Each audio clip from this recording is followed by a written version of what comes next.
Hello and welcome back to another episode of the WhizzbangBAM podcast. I'm your host, Brad Goodall. Today with me we have guitar player, studio engineer, overall road dog, songwriter, James Barker, everybody. Yay, James Barker. Thank you for having me. They're not allowed to clap, I guess. I forgot that was the rule. What's up, dude? How are you? Good. How are you? Nervous. I haven't done one of these in a little bit. I'm feeling sketchy about it. Yeah. How do you deal with studio nerves when you're producing people? Do you ever have to coax somebody off the ledge? Yeah, I think that's usually just distractions. Yeah. Yeah. Pot. Yeah, probably. Am I allowed to say that? See, I don't even remember the rules of what I'm allowed to talk about on this. Yeah, dude, your studio, you have a studio, it has a specific name, I'm sure, right? Yeah, Dragline. Dragline. I feel like over the past couple of years, you've really developed your studio production savvy. Tell me where that all got started. I went to Full Sail for recording out of high school, mostly because I didn't have any other ideas for what to do. I knew didn't quite have the chops to go, because I wanted to play guitar, right. But I wasn't necessarily interested in jazz guitar, and it seemed like jazz or classical was the only thing you could go to college for guitar for. Right. And I didn't have enough passion there to really go after that, so I just somehow kind of edged towards the recording world. Full Sail's in Nashville? In Florida, outside of Orlando. Oh, I did not know that. Mm-hmm. 4 years you go? No, just a year. Is it just a 1 year program? Yep. It's just 12 months of like 8 and 12-hour days most of the time. I don't even know what it is now. They've changed. They're ever changing, and that was in 2005, 2006. But they teach you just the overall spectrum of studio recording techniques. Yep. That's sweet. And it's not theory. No. There was a single music class, okay, and I was like, man, I should test out this because I did take, in high school I did a decent amount of music theory stuff. For not being a band kid, I was still able to be in jazz band, and then I ended up with all the independent classes or whatever. And we did have a good music theory class there for a high school level. It was pretty much a Theory 1 college level class. I got you. I took those. So I had that under my belt, and I was like. And Full Sail's super expensive, and I first thought was like, man, I should test out. I got to test it out, and not taking the class and not paid for it. Mm-hmm. I was like, maybe I'll learn something, and it was the most rudimentary joke of a class and waste of my time. Yeah. So I should have saved that money. Because I was like, maybe I'll brush up on some stuff, but it was just it never went past major triads. Think of the gear you could have bought instead of taking that theory class. That's right. Do you have any memories of your first recording processes? I'm sure it must have been DIY at one point. Everybody kind of goes through that gauntlet. Yeah, I was in a band in high school that we made a couple of records, but it was all my buddy Sean that did all of the recording and just really took the reins there. So I had really very limited knowledge of that world at all when I went to dump all this money into getting a degree in this field. Okay. I think one of the good things was I was straight out of high school. I was 18. I couldn't go to bars because that's, you could have gone, anybody could go down there and get through those classes and get their degree and take, next to nothing from it. Yeah. But I was in, I was pretty dedicated to it. And I had, developed a good circle of friends in my class that, some of them have Grammys now and and all that stuff, and we all took it very seriously and pushed it pretty hard. It's definitely what you put into it. It was certainly that. All the things I learned through just recording myself were definitely if you put the time in, you'll figure out how to EQ a snare just by not only just YouTubing it all the time, but also just showing up every day and having to set up drums and get the right sounds. Eventually you just start to, without even really realizing it, pick up some knowledge on that stuff. Absolutely. But you're doing that stuff all the time. How often are you guys is anybody having sessions out at your home studio right now? It just kind of comes and goes. Sometimes it picks up and I'm real busy just doing, because Rod uses it a lot too for drum stuff. So he'll get called for, somebody needing drums on a record, and we'll go in there and knock that out. Yeah. And then, somebody needs a record done or whatever. Sometimes it's just cutting demos. We did the Tyler Childers thing for the John Prine tribute record up there. Yeah. right now I've been kind of lazy and kind of ripping some stuff down and rebuilding it.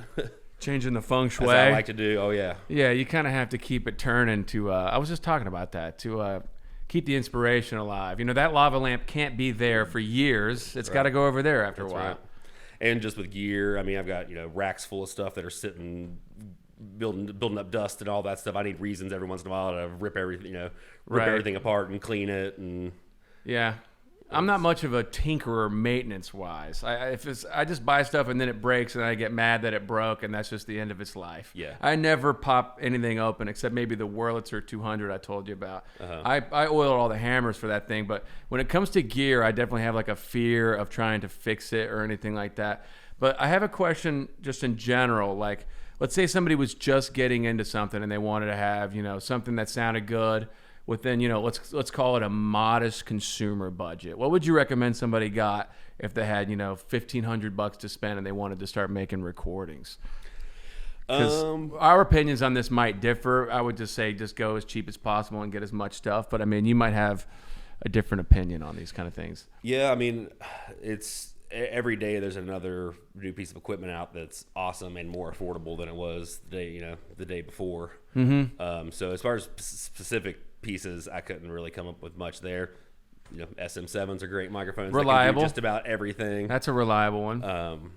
But I mean, ultimately in that world, you can come up with a pretty good rig for $1,500 now. That's actually not a bad setup at all. It really used to be so much different. And I mean, there's people with just the laptop and just Fruity Loops. Mm-hmm.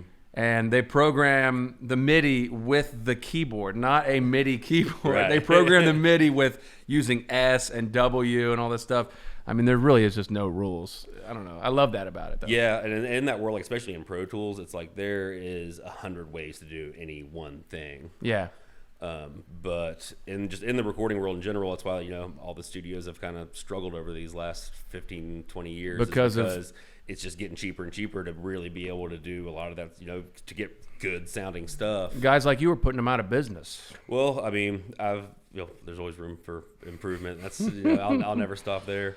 But really things get if you need live drums. I mean, if you don't need live drums, you can have everything you need. That's right. For pretty cheap. It's really just the live room. A room that's tuned to really sound good, and then some good mic pre's and microphones and all that stuff.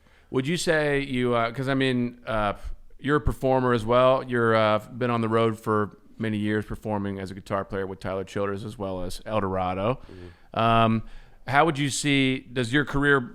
Is it more of the recording stuff, or is it more? I mean, let's forget 2020 and all that went down there. How was your year split up usually? I mean, it was more at home recording or just on the road? It was just on the road. I mean, right out of school, right out of Full Sail, I had a studio set up a few blocks from here actually, where we always rehearsed and worked there pretty good for a while before picking up on the road so much. But then once we got to being on the road, it all kind of went by the wayside. Yeah. And then when we started getting a little bit more time off, and me and my wife bought a house about 6 years ago, I had this big perfect blank space for a studio. So I slowly, just when we'd have time off, lay down a subfloor and then start on insulation and then framed in a control room and just kind of. That was all done really just on breaks from being on the road. And it was really, I mean, it wasn't out of me having this big vision of like wanting to keep this like functioning studio. It was just, I like to be able to do what I want when I want, I guess. Yeah. So if I want to track a band or, have it for a rehearsal spot or whatever, I've built it into, it's there for me when I need it. You got to have it. Craig Berletic, the bass player who's played with you for so many years, in Tyler's band as well, but like he calls it a church. Every time I talk to Craig, he's like, he built a church out there. That's what he calls it. It's lit like one, I guess. I don't know. I think what's going on. I mean, I know this conversation is kind of focused on just the studio, but like there's so few really good, like I want to call them like hip studios around here. I mean, there's studios and you drive out to, these distant parts of the tri-state area and, they have some cool gear and then there's, let's call them blind spots gear-wise and also vibe-wise. Right. You know what I mean? Where it's like, yeah, this is a cool room and all, but it's like, it feels like a, it's like the mood isn't right. Sure. You know what I mean? That's a big part of it. Like a studio is like a little bit of, it has to have like a little bit of a mental texture to it. I think that brings out people's performances and overall just wanting to play in a room, Yeah. You guys have that out there. Yeah, I think we do certainly have that because I've been I've not been to insane amount of studios, but lots of them. You tell pretty fast when you walk in the door if it's like one of these places where you're scared to bump or touch anything. Yeah. Or the other one where you can just kind of get in there and get to work and settle in and feel comfortable. Yeah. That's why so many people love the butcher shop, which is gone now, but that was David Ferguson's place where he, the door was always open. He was always just smoking a cigarette. There was drink rings all over everywhere. There was ash on everything. Like you could just walk. You didn't have to worry about that. Right.